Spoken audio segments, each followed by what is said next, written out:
पंतप्रधान नरेंद्र मोदी आणि मनसे अध्यक्ष राज ठाकरे आज एकाच मंचावर असणार आहेत। दोन्ही नेते शिवाजी पार्कवर होणाऱ्या सभेला संबोधित करतील आणि या दोन्ही नेत्यांच्या भाषणाकडे सर्वांचं लक्ष लागून आहे। तर सभा ऐतिहासिक असल्याची प्रतिक्रिया मनसे नेते नितीन सरदेसाई यांनी दिली आहे। त्यांच्याशी बातचीत केली आहे आमचे प्रतिनिधी विशाल सवने यांनी। राज ठाकरे आणि या संपूर्ण सभेविषयी आपल्यासोबत बोलण्यासाठी मनसेचे नेते नितीन सरदेसाई आहेत। आपण थेट त्यांच्याकडे जाऊया। सर, स्वागत आहे आपलं झी 24 तासमध्ये। आणि आज पंतप्रधान नरेंद्र मोदी आणि राजसाहेब ठाकरे एकाच मंचावरती आहेत। काय पाहता एकंदर ही सभा एक वेगळी अशी सभा म्हणावी लागेल या संपूर्ण प्रचार सभेत?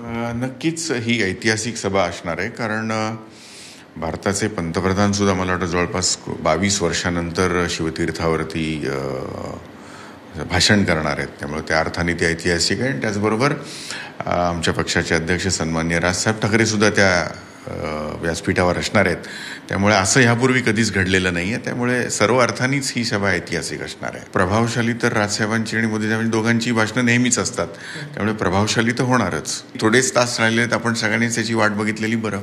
नक्कीच धन्यवाद झी 24 तासची बातचीत केल्याबद्दल। आणि आता अवघे काही तास उरलेले आहेत।